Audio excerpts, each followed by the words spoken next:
Assalamualaikum warahmatullahi wabarakatuh. Salam sejahtera bagi kita semua. Selamat siang semuanya. Pertama-tama saya ucapkan terima kasih kepada Ibu Putri Zulfa Silvia, STMN, selaku dosen mata kuliah pengendalian proses yang telah memberikan kesempatan kepada kelompok kami untuk melakukan presentasi pada hari ini. Dan teman-teman sekalian, terima kasih atas kehadirannya pada sesi presentasi hari ini.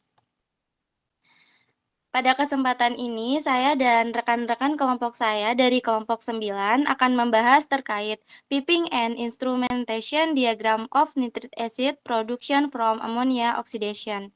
Sebelum masuk ke pembahasan, saya dan beberapa kelompok akan melakukan perkenalan terlebih dahulu, dimulai dari saya sendiri.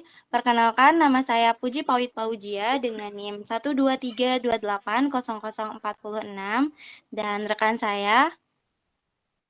Perkenalkan, nama saya Setia Damayanti dengan NIM 122280076. Izin memperkenalkan diri, saya Tiara Nazia Zamil dengan NIM 123280011. Perkenalkan diri, nama saya Sucok Tafiani dengan NIM 123280014. Perkenalkan, saya Nur Amal Badriatin Muntafiah dengan NIM 123280079. Perkenalkan, nama saya Zulfarin Natania Zawahir dengan NIM 123280164.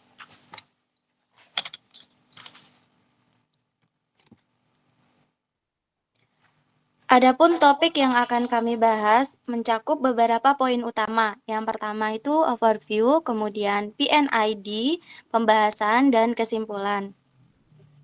Baik, untuk materi pertama akan disampaikan oleh rekan saya, Suci Oktaviani. Baik, untuk yang pertama adalah overview. Asam nitrat adalah senyawa kimia berupa asam kuat yang bersifat sangat reaktif dan korosif. Asam nitrat banyak digunakan dalam industri dan laboratorium, terutama dalam pembuatan pupuk dan bahan peledak. Pada proses ini, asam nitrat dapat dihasilkan dari metode katalitik oksidasi amonia pada tekanan tinggi. Metode tersebut mereaksikan antara amonia dan oksigen dengan bantuan katalis platinum pada suhu 850 sampai dengan 900 derajat dan tekanan 600 sampai dengan 1100 kPa. Terdapat 3 tahap reaksi pertama. Amonia menjadi nitrogen oksida, lalu oksidasi nitrogen oksida, dan terakhir adalah absorpsi NO2 dengan air. Next. Berikut merupakan PNID, Ammonia Oxidation Unit. Pada alat nomor E201 adalah heat exchanger 1, E02 adalah heat exchanger 2, E203 adalah heat exchanger 3, E204 adalah exchanger 4, E205 adalah heat exchanger 5, E206 adalah heat exchanger 6, dan terakhir R201 merupakan reaktor pitch bed. Selanjutnya akan dilanjutkan oleh rekan saya. Kemudian berikut merupakan heat exchanger 1 yaitu E201, di mana yang menjadi proses variabelnya itu merupakan laju alir keluar dari E201 dan manipulated variabelnya merupakan bukaan valve dari masukan E201, kemudian ada disturbance-nya itu merupakan laju alir masuk dari heat exchanger E201. Kenapa dikatakan ini merupakan feed forward controller? Dikarenakan laju alir dari feed masuk dari E201 berpotensi menjadi disturbance, makanya diadakan flow transmitter yang mengirim sinyal kepada flow controller untuk pembukaan pada valve keluaran dari E202 untuk masuk kepada E201, di mana valve ini menyesuaikan secara langsung sebelum proses dari E201 berpengaruh dengan gangguan yang ada. Kemudian next.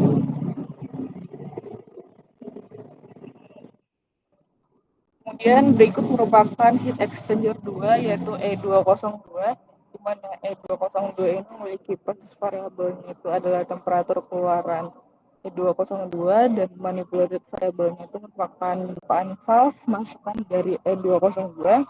Dan yang menjadi disturbance-nya merupakan laju alir masuk E202 yang merupakan keluaran dari E201, mana heat exchanger 2 ini merupakan feedback controller di mana karena memiliki satu sensor yang mengukur temperatur outlet E202 di mana terdapat temperatur indikator dan temperatur transmitter yang menjadi sensor untuk bukaan valve pada masukan dari E202. Karena controller ini membandingkan temperatur outlet pada E202 dengan set point, di mana bukaannya diubah berdasarkan error pada temperatur outlet E202. Selanjutnya cascade controller. Cascade controller proses variabelnya adalah reaktor, manipulated variabelnya adalah bukaan valve cooling water dan set point, disturbance-nya adalah laju alir masuk reaktor. Cara kerja dengan keseluruhannya itu adalah terjadi adanya gangguan. Lalu suhu reaktor itu cenderung berubah dan loop dalam itu langsung menyesuaikan bukaan valve-nya cooling water. Setelah itu loop luarnya itu menyesuaikan set point agar level reaktornya tetap stabil. Sistem itu menjadi lebih cepat, stabil, dan akurat dibandingkan dengan feedback tunggal. Cascade controller ini kenapa bisa disebut? Karena terdapat dua loop gitu. Loop dalamnya yang mengontrol bukaan valve cooling water dan loop luarnya yang mengontrol set point level di reaktor secara lebih lambat. Next. Feedback controller. Feedback control proses variabelnya adalah temperatur keluaran dari E203, manipulated variabelnya bukaan valve steam, disturbance-nya laju alir masuk E203. Lalu sistem ini kenapa bisa disebut dengan feedback controller? Karena sistemnya memantau suhu melalui temperatur transmitter. Di outlet E203, jika suhu yang terukur tidak sesuai dengan set point yang ditetapkan, temperatur kontrol akan menyesuaikan aliran steam untuk mengembalikan suhu nilai ke yang diinginkan. Next.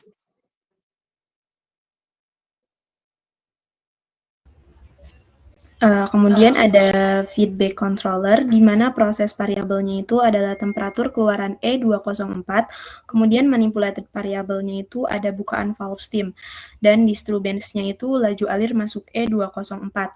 Sistem ini disebut feedback controller dikarenakan sistem memantau suhu melalui temperatur transmitter di outlet E204, dan jika suhu yang terukur tidak sesuai dengan set point yang ditetapkan, temperatur controller akan menyesuaikan aliran steam untuk mengembalikan suhu ke nilai yang diinginkan. Next.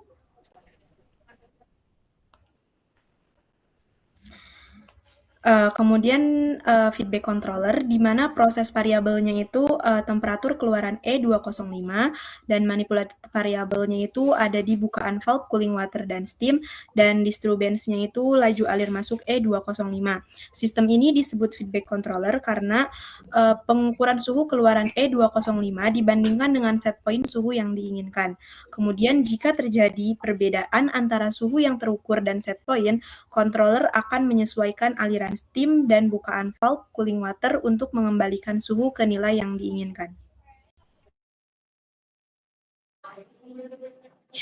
Selanjutnya pada slide ini akan dibahas sistem kontrol temperatur pada heat exchanger E206. Variabel proses yang dikendalikan adalah temperatur keluaran E206. Lalu variabel manipulasinya adalah bukaan valve keluaran E205. Sedangkan gangguan utama atau disturbance-nya berasal dari laju alir feed yang masuk ke E206 dari E301. Sistem ini juga menggunakan feedback controller. Temperatur keluaran E206 diukur oleh temperatur transmitter sebagai variabel proses utama. Nilai temperatur yang terukur tersebut kemudian digunakan sebagai umpan balik untuk mengatur bukaan valve melalui temperatur controller. Suhu yang terukur digunakan sebagai umpan balik untuk mengatur bukaan valve. Dengan adanya sistem kontrol ini, perubahan suhu akibat gangguan aliran feed dapat dikoreksi secara otomatis, sehingga temperatur keluaran E206 tetap berada pada kondisi operasi yang diinginkan dan proses berlangsung dengan aman.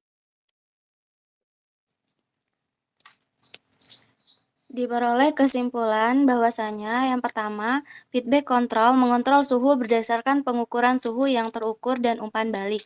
Yang kedua, feed forward control mengantisipasi perubahan aliran feed untuk menyesuaikan aliran steam secara proaktif.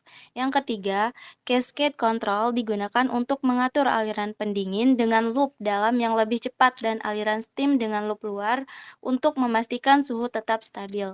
PNID pada unit ammonia oxidation ini menggabungkan ketiga jenis pengendalian, feedback, feed forward, cascade control untuk mencapai pengendalian suhu yang optimal dan responsif terhadap gangguan atau perubahan dalam aliran feed dan pendingin. Mungkin sekian presentasi yang dapat kami sampaikan. Terima kasih kepada teman-teman sekalian yang sudah ikut berpartisipasi dalam presentasi kali ini. Semoga materi yang kita sampaikan hari ini bisa bermanfaat. Kami akhiri. Wassalamualaikum warahmatullahi wabarakatuh. Selamat siang. Dadah.